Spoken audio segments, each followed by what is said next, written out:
देखिए, नए साल से पहले देश भर के मंदिरों में आस्था का मेला लगने लगा है। ऐसे में वृंदावन में नए साल पर ठाकुर जी श्री बाके बिहारी जी के दर्शन के लिए उमड़ने वाली भारी भीड़ को देखते हुए प्रशासन ने एडवाइजरी जारी की है। 29 दिसंबर से 5 जनवरी तक श्रद्धालु को यात्रा से परहेज करने और सुरक्षा नियमों का पालन करने की सलाह दी गई है। ये कदम बढ़ती भीड़ को नियंत्रित करने के लिए उठाया गया है। साथ ही प्रशासन ने अपील की है कि श्रद्धालु अपने साथ बैग या कीमती सामान ना लेकर चले।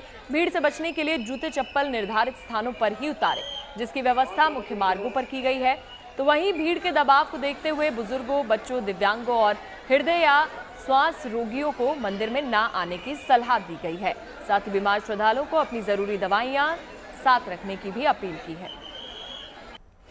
तो नए साल में बढ़ती भीड़ को लेकर ये सब कहा गया है। भक्त अपने साथ कीमती सामान ना लेकर आए। बीमार और बुजुर्गों से यात्रा टालने की अपील बाके बिहारी मंदिर प्रशासन की एडवाइजरी में जारी की गई है।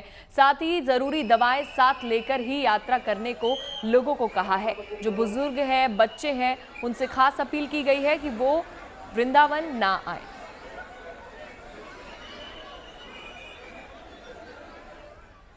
वैसे तो देखिए, अयोध्या में हर दिन उत्सव होता है, हर पल उत्साह रहता है, लेकिन रामनगरी में इन दिनों अद्भुत और अलौकिक पल से गुजर रही है। उत्सव की बेला इसीलिए भी है क्योंकि अब से 2 साल पहले 22 जनवरी को हिंदी पंचांग के मुताबिक पौष शुक्ल द्वादशी के दिन रामलला मंदिर में विराजे थे। इस बार ये तिथि 31 दिसंबर को पड़ रही है, लिहाजा 31 दिसंबर को पूरा देश जोर शोर से प्रतिष्ठा द्वादशी मनाएगा। लेकिन उससे पहले जश्न शुरू हो गया है। रामनगरी में 2 जनवरी तक धार्मिक और सांस्कृतिक कार्यक्रम की धूम रहने वाली है। 31 दिसंबर को रामलला की प्रतिष्ठा द्वादशी के मौके पर अयोध्या वेद मंत्रों और राम नाम की गूंज में मगन रहेगी। कार्यक्रम का आयोजन अंगद टीला पर किया जाएगा। सांस्कृतिक कार्यक्रम के लिए मालिनी अवस्थी, अनूप जलोटा समेत तमाम भजन गायकों को आमंत्रित किया गया है। तो वहीं राम भक्तों के लिए एक सुनहरी गुड न्यूज़ भी है। वो ये कि रामलला मंदिर परिसर में एक बेहद भव्य और बेशकीमती प्रतिमा स्थापित की जाने वाली है। सोने की चमक वाली इस प्रतिमा में हीरा, पन्ना और कई रत्न जड़े हुए हैं। राम मंदिर ट्रस्ट को इसे कर्नाटक के एक भक्त ने दान किया, जिसे हाल ही में कर्नाटक से अयोध्या लाया गया था। और गुड न्यूज़ ये है कि आज से राम भक्त इस प्रतिमा के दर्शन कर पाएंगे। और जाहिर सी बात है कि नए साल से पहले अयोध्या आस्था भक्ति से महक रही है और राम भक्तों का उत्साह देखते ही बनता है।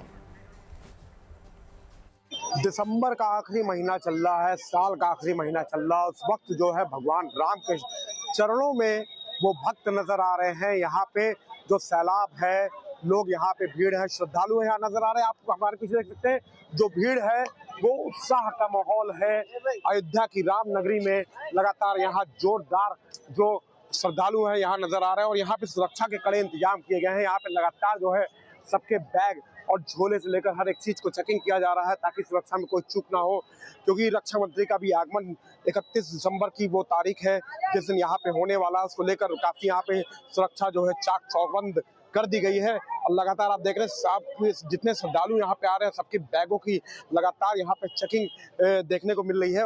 नजरें ही नहीं हट रही थी। भगवान जी की मूर्ति इतनी सुंदर है कि बार बार देखने को मन करता है। बहुत अच्छा लगा। कश्मीर से अच्छा लगा? बहुत अच्छा। मैं तो कहती हूँ यहाँ पे आना चाहिए सबको। तो मौसम इतना बढ़िया है कि बहुत बढ़िया, खाना भी एक से एक स्वादिष्ट और लोग कोऑपरेटिव बहुत है यहाँ पर। जिससे पूछो सही रास्ता बताते हैं, हमें भटकाते नहीं कि इधर जाओ उधर जाओ। श्री रामचंद्र कृपालु भज मन हरण भव भय दारुणम नव कंज लोचन कंज मुख कर कंज पद कंजारुणम कंजरप अगिनत अमित छवि नवनील नीरद सुंदरम पटपीठ मानु ललित रुचि सुचि नौमि जनक सुतावरम। तो देखिए वो उत्साह, वो उमंग है, जय श्री राम के नारे हैं। अयोध्या में लोग आए हैं और अयोध्या में लोग आए हैं, यहाँ पे जो उत्साह है वो उमंग नजर आ रहा है।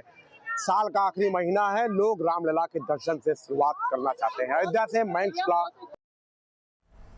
अब आपको उस प्रतिमा के दर्शन करवाते हैं जिसे राम भक्त ने उपहार में दिया है। सोने की चमक वाली प्रतिमा में हीरा, पन्ना और कई रत्न जड़े हुए हैं। राम मंदिर ट्रस्ट को कर्नाटक के एक भक्त ने ये दान किया है, जिसे हाल ही में कर्नाटक से अयोध्या लाया गया। आज इस प्रतिमा की स्थापना के बाद आम लोग इसके दर्शन भी कर सकेंगे।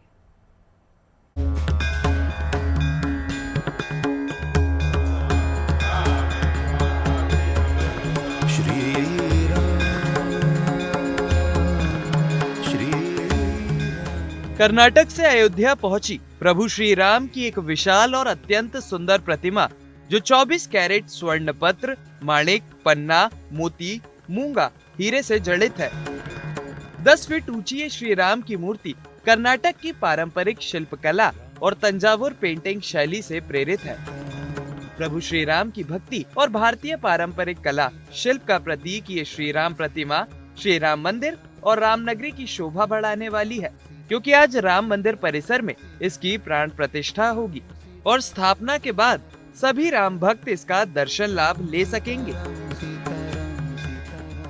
800 किलोग्राम वजन वाली 8 फीट चौड़ी ये प्रतिमा शीशम की लकड़ी से बने एक मजबूत फ्रेम में स्थापित है। इसे मंदिर परिसर में अंगद टीला पर प्रतिष्ठित किया जा रहा है। ये पूरी प्रक्रिया वैदिक मंत्रोच्चार के साथ संपन्न होगी।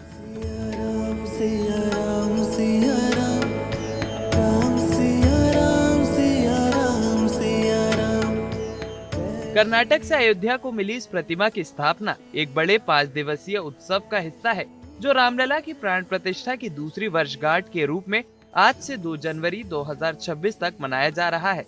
इस आयोजन को द्वितीय प्रतिष्ठा द्वादशी कहा जा रहा है। ये रामलला की प्राण प्रतिष्ठा के बाद उन्हें राजा राम के रूप में स्थापित करने की दिशा में एक महत्वपूर्ण कदम है, जिससे राम मंदिर परिसर एक नया आध्यात्मिक केंद्र बनेगा।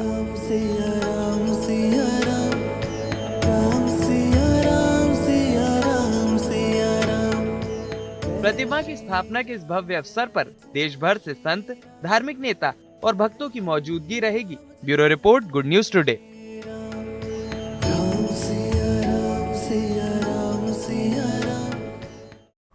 चलिए अब आपको लेकर चलते हैं मध्य प्रदेश के रायसेन में, जहां शिव भक्तों के लिए बड़ा आयोजन किया जा रहा है, जिसमें हजारों की संख्या में लोग शामिल हो रहे हैं। इस आयोजन में मत्स्य महापुराण कथा के साथ 1.25 करोड़ रुद्री शिवलिंग निर्माण किया जा रहा है। और खास बात यह है कि अब तक यहां 17 महापुराणों की कथा करवाई जा चुकी है।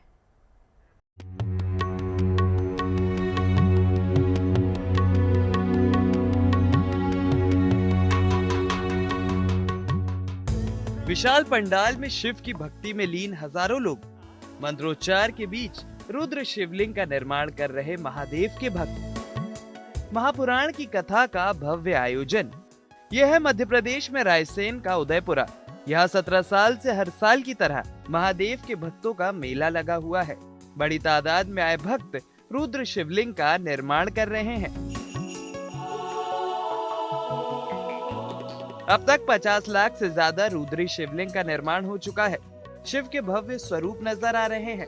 इस आयोजन के समापन से पहले 1.25 करोड़ रुद्र शिवलिंग निर्माण का लक्ष्य रखा गया है। मध्य प्रदेश में लगभग ये एकमात्र ऐसा स्थान है जहां इतने वर्षों से 18 वर्षों से लगातार इस तरह का कार्यक्रम चल रहा है। पूरा क्षेत्र और पूरा नगर इसमें बहुत उत्साह और आगे आकर सहयोग करता है और लेता है। इस भव्य समारोह की शुरुआत 17 साल पहले महापुराण की कथा के संकल्प से हुई थी। हर साल यहाँ महापुराण की कथा का आयोजन होता है। अब तक 17 महापुराणों की कथा श्रवण कराई जा चुकी है और इस बार 18 मत्स्य महापुराण की कथा का आयोजन चल रहा है। यहाँ आने वाले श्रद्धालुओं की तादाद हर साल बढ़ती जा रही है। अभी तो स्थिति ये है कि शायद ये अखंड लगातार चलता रहे।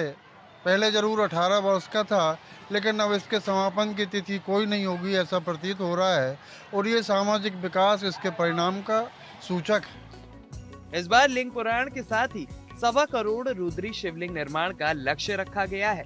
सभी उम्र के लोग पूरे भक्ति भाव में रंगे नजर आ रहे हैं। प्रति वर्ष 1.25 करोड़ से अधिक यहाँ शिवलिंग रुद्री का निर्माण किया जाता है। इस बार भी 1.25 करोड़ से अधिक का निर्माण यहाँ पर किया जा चुका है। Rajesh Rajay, Good News Today, Raisen. Delhi में एक अनोखे म्यूजिक कॉन्सर्ट का आयोजन किया गया। युवाओं को संगीत के जरिए आध्यात्म से जोड़ने के मकसद से हुए समारोह में बड़ी संख्या में लोग शामिल हुए। यहाँ पर कृष्ण भक्ति का अद्भुत नजारा देखने को मिला। आधुनिक म्यूजिकल संगीत के द्वारा भगवान कृष्ण की लीलाओं का वर्णन किया गया, जिसमें मौजूद भक्त झूमते भी नजर आए।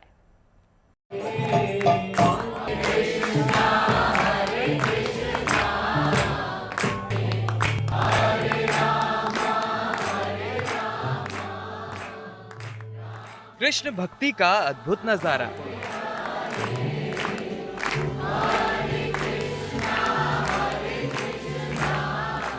कृष्ण की लीलाओं से सजे सुर, हरिनाम की ताल पर झूमते लोग।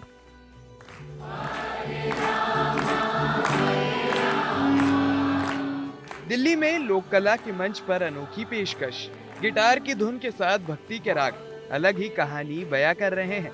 कृष्ण के भजनों से बंधे ये सुर सुनने वालों को अपनी ओर खींच रहे हैं।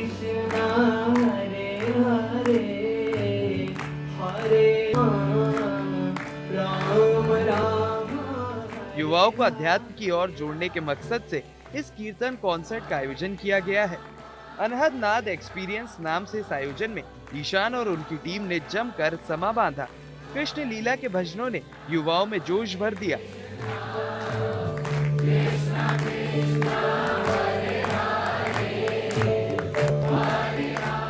इस कार्यक्रम के माध्यम से ये युवाओं को नशे से दूर रहने और अध्यात्म से जुड़ने का संदेश दिया जा रहा है। अब तक कई जगह कीर्तन कॉन्सर्ट का आयोजन किया जा चुका है। मतलब उन फेस्टिवल का एम यही था कि यूथ एंटी ड्रग्स के खिलाफ एक मुहिम चलाए और स्पिरिचुअलिटी को एक मोड ऑफ लाइफ बनाए। देश भर में हो रहे कीर्तन कॉन्सर्ट अपने आप में अनूठे आयोजन है। भजन क्लबिंग का जरिया बड़े पैमाने पर युवाओं को आकर्षित भी कर रहा है। युवाओं की भागीदारी बढ़ती जा रही है।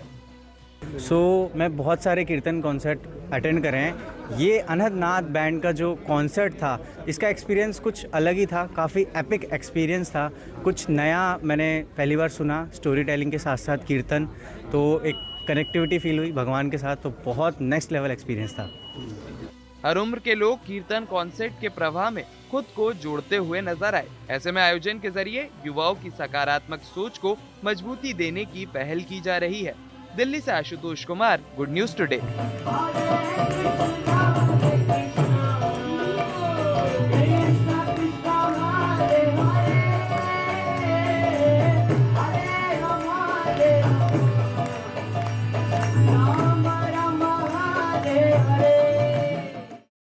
और चलिए प्रयागराज की तस्वीरें आपको दिखाते हैं। प्रयागराज में आस्था भक्ति की बयार बह रही है। यहाँ 3 जनवरी से माघ मेले का शुभारंभ होगा। हालांकि इसी बीच संगम नगरी प्रयागराज में प्रकृति का अद्भुत उत्सव देखने के लिए मिल रहा है। यहाँ रंग बिरंगे फूलों की अनोखी छटा बिखरी है। सर्दी के मौसम में आयोजित गुलदाउदी और कोलियस पुष्प प्रदर्शनी को देखने के लिए बड़ी संख्या में लोग पहुंचे हैं। आइए आपको भी दिखाते हैं वो मनमोहक नजारा कैसा है।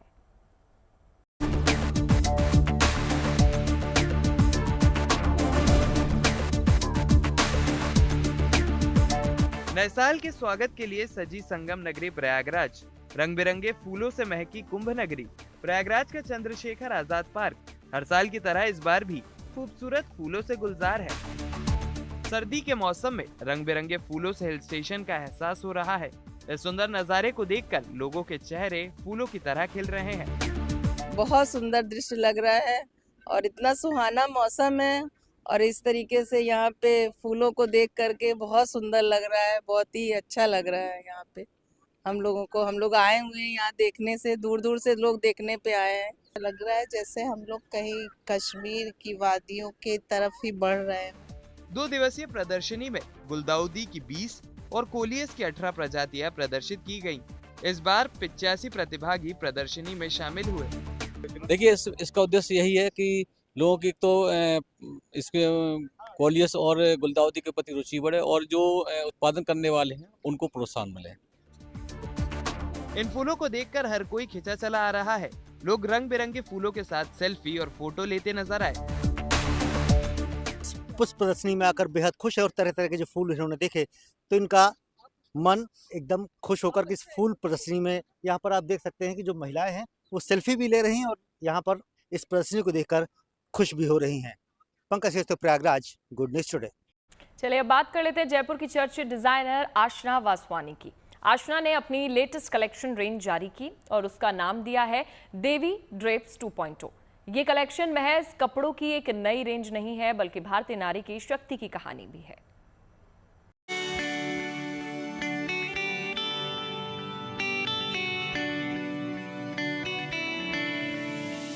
जब खादी की सादगी को डेनिम की बेबाकी से मिलाया जाए तो जन्म लेता है एक ऐसा फैशन स्टेटमेंट जो न सिर्फ आपकी नजरें रोकता है बल्कि फैशन की दुनिया में एक नई सोच को आगे बढ़ाता दिखाई देता है। हर किसी की वार्डरोब में डेनिम जीन्स तो ज़रूर होती है और अगर हम इस फैब्रिक के बारे में सोचते भी हैं तो एक कैजुअल लुक ही दिमाग में आता है। और एक फैब्रिक है खादी, जिसके बारे में अगर हम सोचें तो परंपराएं जो हैं वो सभी हमारे मन में आती हैं, हेरिटेज जो है वो दिमाग में आती है। कुछ ऐसी ही सोच के साथ जयपुर की चर्चित सेलिब्रिटी डिजाइनर आशना बसवानी ने अपने लेटेस्ट कलेक्शन देवी ड्रेप्स 2.0 के जरिए कर दिखाया है। ये कलेक्शन महज कपड़ों की एक नई रेंज नहीं बल्कि भारतीय नारी की शक्ति, आत्मनिर्भरता और आधुनिकता का अनोखा संगम भी है। Drape is inspired from a lot of goddesses all over India, and अगर आप देखेंगे कि देवी is like Shakti, right?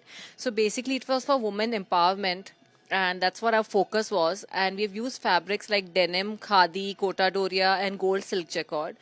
और इनके जो cuts हैं, अगर आप ये देखेंगे we have made blazers, waistcoat, and वो हमने लहंगे के साथ टीम करा है. So it's very empowering. The power shoulders. अगर आप इसके वर्क देखेंगे तो ये इस पे बालाजी का मोटिव बना हुआ है स्लीव्स पे।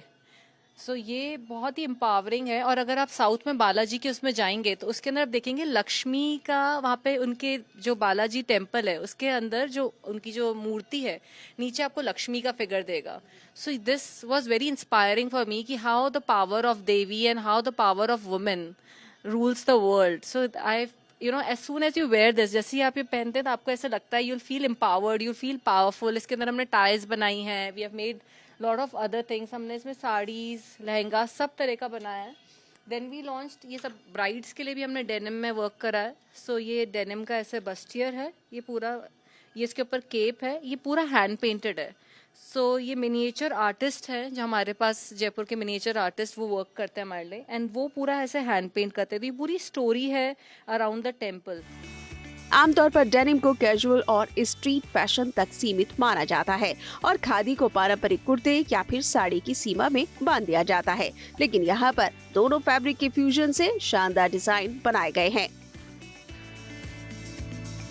फ्रांस में ये फैब्रिक लॉन्च हुआ था for the labours to wear it in the factories, and if you see मतलब तब से ये ऐसा फैब्रिक है जो एटर्नली यूज हुआ है। मतलब आज कौन सा ऐसा जाने नहीं होगा जिसका डेनिम्स नहीं होगा, बट वो हरदम एक कैजुअल कलेक्शन से करा था। तो I wanted something which is eternal but to be used in something which is beautiful, which is couture, which is bridal, which is pret।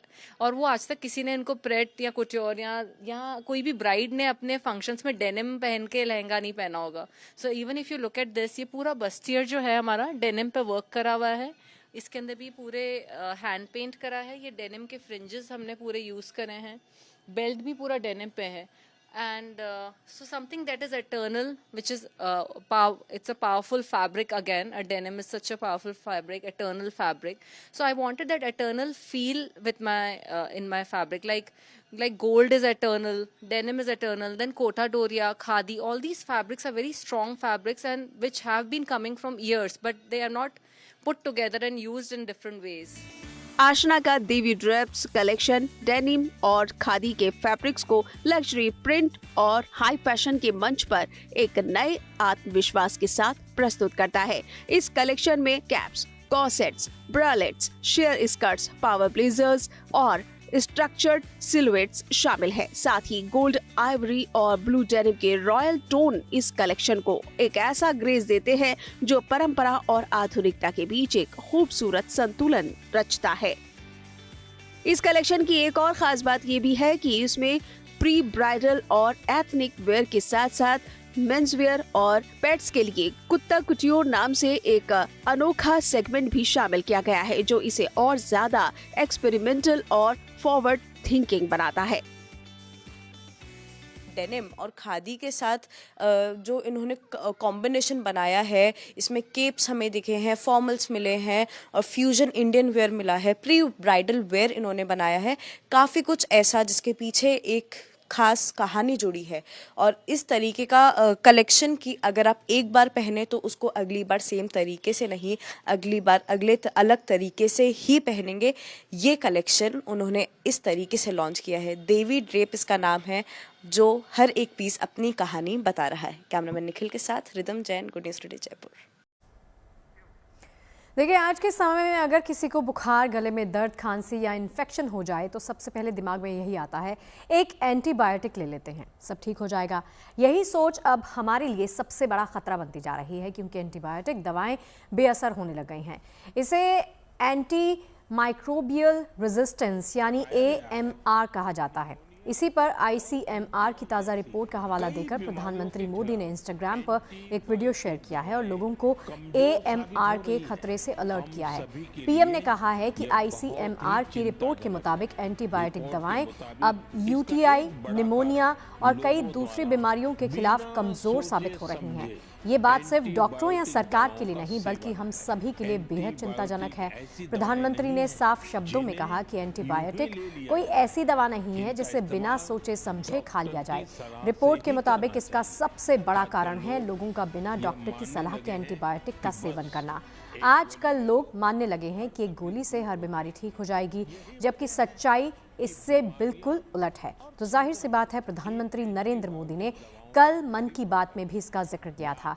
Social media पर PM की ये चेतावनी एक गंभीर संदेश है कि अगर अब भी हम नहीं संभले तो भविष्य में दवाएं हमारे काम की नहीं रहेंगी। एंटीबायोटिक का गलत इस्तेमाल सिर्फ आज ही नहीं, बल्कि आने वाली पीढ़ियों की सेहत के लिए भी खतरा बन सकता है। मैं तो यही कहूंगा, मेडिसिन के लिए क्या है ICMR की वो रिपोर्ट जिसके चलते PM मोदी को, आम पब्लिक को ये संदेश देना पड़ा है। दरअसल ICMR की एंटी माइक्रोबियल रेजिस्टेंस यानी कि AMR पर रिपोर्ट के मुताबिक, अब आपको समझाते हैं, देश में आम संक्रमणों के लिए उपयोग में लाई जाने वाली कई अहम एंटीबायोटिक्स अब बेअसर हो रही हैं, जिससे सामान्य बीमारियों का इलाज मुश्किल हो रहा है। खासतौर पर यूरिन इन्फेक्शन, निमोनिया, सांस के संक्रमण और घाव के इन्फेक्शन में दवाओं का असर कम होता जा रहा है। ये रिपोर्ट दवाओं के प्रति बैक्टीरिया के बढ़ते रेजिस्टेंस और गंभीर सार्वजनिक स्वास्थ्य चुनौतियों को उजागर करती है। अगर यही स्थिति बनी रही तो भविष्य में साधारण संक्रमणों का इलाज भी मुश्किल हो सकता है, जिससे AMR एक बड़ा सार्वजनिक स्वास्थ्य संकट बन सकता है। चलिए अब आपको बताते हैं कि क्या होता है एंटी माइक्रोबियल रेजिस्टेंस यानी AMR, जिसकी चर्चा हर तरफ है।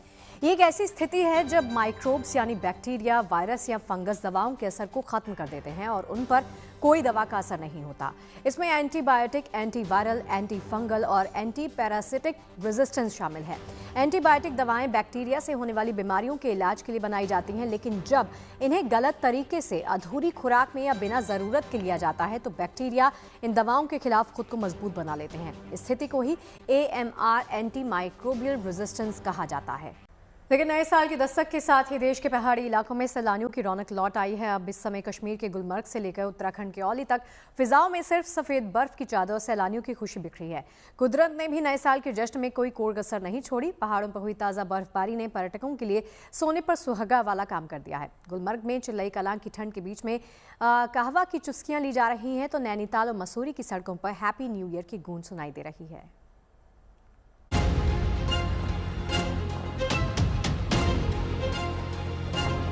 2025 के गुजरने का इंतजार है और 2026 के स्वागत को हर कोई बेकरार है। पहाड़ गुलजार है और सैलानियों की बहार है। कश्मीर से लेकर उत्तराखंड की वादियों तक हर तरफ मौसम तो सुहाना है ही, साथ में नए साल के जश्न की तैयारियां भी जोर शोर से हो रही हैं।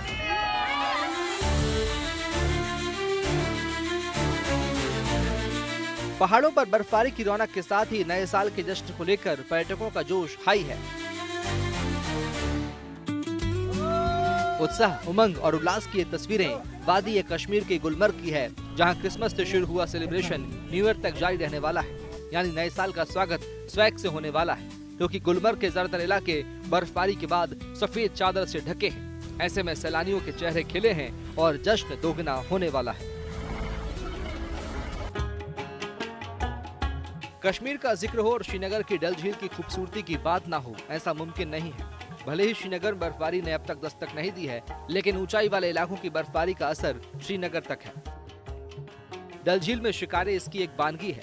ठंड भले ही कड़ाके की है, इंतजार बेशक बर्फबारी का है, लेकिन डल झील में शिकारे की सैर नए साल के मौके पर सैलानियों के लिए किसी बोनस से कम नहीं है। साल के अंत में कश्मीर में ताज़ा बर्फबारी ने कहीं न कहीं माहौल सुहाना बनाया है। कड़ाके की ठंड तो पड़ रही है जिसके लिए कश्मीर को जाना जाता है, लेकिन सबसे अच्छी खबर यह है कि नए साल के जश्न पर कश्मीर में आने वाले पर्यटकों को ताज़ा बर्फबारी की सौगात मिलेगी, जिसके लिए हज़ारों की तादाद में देश भर से पर्यटक कश्मीर पहुंच रहे हैं। 21 दिसंबर को जो बर्फबारी कश्मीर के अधिकतर इलाकों में हुई है, उसके बाद पर्यटकों का रुख जो है वो कश्मीर की ओर बढ़ गया है और कहीं न कहीं पर्यटन से जुड़े लोग काफ़ी खुश हैं। कश्मीर के पहलगाम की तस्वीरें भी सुकून देने वाली हैं। नए साल के जश्न के लिए सैलानी बेखौफ होकर यहां पहुंच रहे हैं, पहलगाम के हसीन नज़ारों का लुत्फ उठा रहे हैं और उन्हें महसूस कर रहे हैं। हालांकि न्यू ईयर और सैलानियों की भीड़ को देखते हुए यहां भारी सुरक्षा इंतजाम किए गए हैं। चप्पे चप्पे पर निगरानी है। कश्मीर में मेरा ये पहला एक्सपीरियंस है। ये मुझे दुनिया का सबसे बेस्ट एक्सपीरियंस लगा और पहलगाम में बहुत ज़्यादा सिक्योरिटी है। नया साल यहाँ पे मनाने आए हैं और यही मनाएंगे नया साल। Happy new year 2026 in advance. नए साल के मौके पर माता वैष्णो देवी के दर्शन के लिए भी बड़ी संख्या में श्रद्धालु पहुँच रहे हैं। ज्यादातर भक्त नए साल का शुभारंभ माता के दर्शन और आशीर्वाद से करना चाहते हैं। ऐसे में मंदिर की तरफ जाने वाले रास्ते पर भक्तों की भीड़ उमड़ने लगी है। बोल सच्चे दरबार की जय। काफी लंबी कतारों में जो है वो काफी ज्यादा श्रद्धालु जो है वो माता जी की भवन की तरफ जो है वो प्रस्थान कर रहे हैं। आप देख सकते हैं कि काफी ज्यादा भीड़ जहां पर नया साल शुरू होने से 4 दिन पहले ही जो है वो है देखने को मिल रही है। श्रद्धालु काफी उत्सुक हैं, काफी उत्साहित हैं, माता जी के दर्शन के लिए आगे बढ़ रहे हैं और जल्द से जल्द जो है वो वैष्णो देवी के दरबार में जो है वो दर्शन के लिए पहुंचना चाहते हैं। जम्मू कश्मीर के साथ साथ उत्तराखंड में भी पर्यटकों का पहुंचना शुरू हो गया है। हर साल की तरह इस बार भी नैनीताल में देश भर से पर्यटक पहुंच रहे हैं। नैनीताल की मशहूर नैनी झील में हमेशा की तरह रौनक बिखरी है। आलम यह है कि होटल एसोसिएशन के मुताबिक शहर के होटल 80% तक फुल हो गए हैं। उत्तराखंड का चमोली भी गुलजार है। नए साल के जश्न के लिए पर्यटक जोशीमठ औली पहुंच रहे हैं। औली की सड़कों पर गाड़ियों की लंबी कतार देखकर अंदाजा लगाया जा सकता है कि लोगों में नए साल का कितना उत्साह है। उत्तराखंड की पर्यटन नगरी मसूरी भी पूरी तरह न्यू ईयर के रंग में रंगी नजर आ रही है। जश्न मनाने के लिए बड़ी संख्या में पर्यटक मसूरी पहुंच रहे हैं। यहाँ ठंडी हवाएं, हल्का कोहरा और पहाड़ों की खूबसूरत वादियां न्यू ईयर सेलिब्रेशन को और खास बना रही हैं। मसूरी से सागर शर्मा, चमोली से कमल नयन सिलोड़ी, नैनीताल से लीला सिंह बिष्ट और कटरा से गौरव पारासर के साथ श्रीनगर से अशरफ बानी, गुड न्यूज टुडे। कश्मीर में बर्फबारी का दौर जारी है। मौसम विभाग के अनुमान से पहले ही यहां पर बर्फ की फाहे सैलानियों का स्वागत कर रही हैं। देखिए हमारे संवाददाता मीर फरीद की खास रिपोर्ट। गुलमर्ग में प्रेडिक्शन से पहले ही हल्की फुल्की बर्फबारी शुरू हो गई है। मेरे आसपास आप देख रहे होंगे जो स्नोफ्लेक्स हैं, हमेशा इसको कहा जाता है कि काफी मैजिकल पार्ट ऑफ नेचर है स्नोफॉल, क्योंकि जब बर्फ पड़ती है तो इससे खूबसूरत चीज आपको देखने को नहीं मिल सकती। मेरे आसपास सफेद चादर बर्फ की अभी बिछी हुई है। कुछ दिन पहले यहाँ काफी भारी जो है बर्फबारी हुई थी और मौसम विभाग का माने तो 30 दिसंबर से लेके 1 जनवरी तक जो है बर्फबारी जो है हो सकती है। मॉडरेट टू हैवी स्नोफॉल खासकर पहाड़ी इलाकों में, तो बहुत अच्छी खबर है यहाँ के पर्यटन के लिए। और गुलमर्ग में इस वक्त काफी पर्यटक आ चुके हैं नया साल मनाने के लिए और जो ईयर एंड हॉलीडेज हैं उसके लिए जब बर्फ का सुना है लोगों ने तो यहाँ की तरफ जो है ज्यादा से ज्यादा लोग आ रहे हैं। बहुत अच्छा है, जैसे हम बार बार कह रहे हैं, क्योंकि बर्फ एक एडवर्टीजमेंट है विंटर टूरिज्म की। और जो हुआ है पूरे 2025 में, जो अच्छा साल नहीं रहा है घाटी के पर्यटन के लिए, तो बर्फबारी पे काफी ज्यादा उम्मीद लगाई हुई थी। तो बर्फ हो रही है और आने वाले दिनों में हो सकती है, लेकिन ठंड भी बहुत ज्यादा है और पूरी घाटी में जो जनवरी का पहला हफ्ता है एक जो है फ्रीज अलर्ट है, यानी कि बहुत ज्यादा ठंड पड़ सकती है और जो छोटे नदी नाले हैं और पानी के स्रोत हैं वो फ्रीज हो सकते हैं। लेकिन फिलहाल बहुत खूबसूरत नजारे, एक बार और तारीख को कहूंगा आपको दिखाएगा, चारों तरफ जो बर्फ की खूबसूरत सफेद चादर है और उसके साथ साथ हल्की हल्की जो है बर्फबारी भी हो रही है, जो कि आने वाले दिनों में तेज हो सकती है क्योंकि वेस्टर्न डिस्टर्बेंस जो है यहाँ सक्रिय हो जाएगी और उसके चलते पूरी घाटी में जो है भारी बर्फबारी होने की प्रेडिक्शन है। कैमरा पर्सन तारिक लोन के साथ मीर फरीद, गुलमर्ग।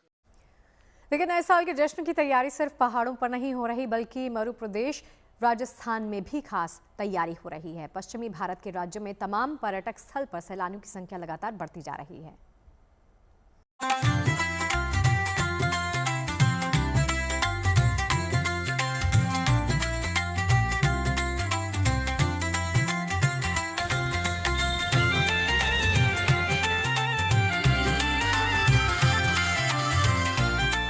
हवेलियों के शहर में आपका स्वागत है नए साल का और न्यू ईयर पर जैसलमेर पहुंच रहे पर्यटकों का।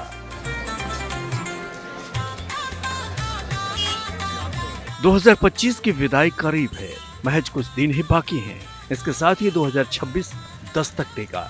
नई सुबह होगी, नई उम्मीदें होंगी। इस नए साल के जश्न में जैसलमेर भी शामिल है।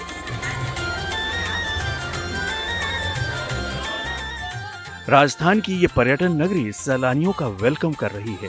क्रिसमस के बाद से यहाँ भीड़ लगातार बढ़ती जा रही है। अभी ये जगह सैलानियों की मस्ती का हॉट स्पॉट बना हुआ है।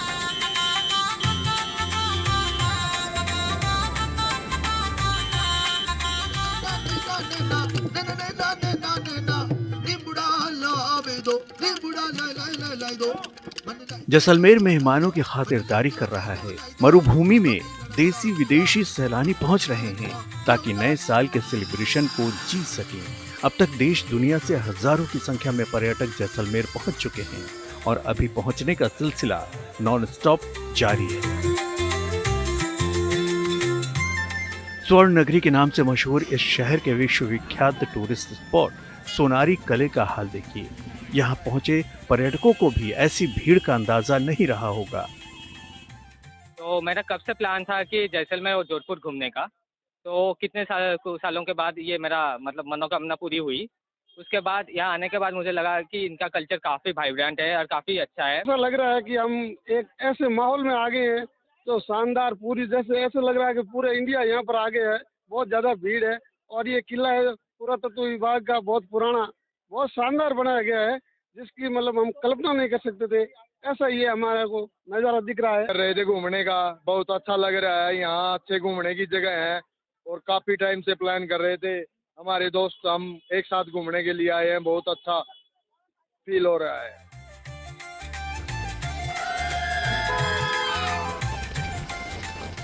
सोनार किला के अलावा समखोड़ी के लहरदार रेतीले टीले और यहाँ के नक्काशीदार हवेलियां पर्यटकों को लुभा रही हैं। गडीसर झील भी इन दिनों आकर्षण का केंद्र है। यही वजह है कि अब तक लाखों सैलानी जैसलमेर पहुंच चुके हैं। एक अनुमान के मुताबिक 20 दिसंबर से लेकर अब तक 6 लाख से ज्यादा सैलानी जैसलमेर घूम चुके हैं।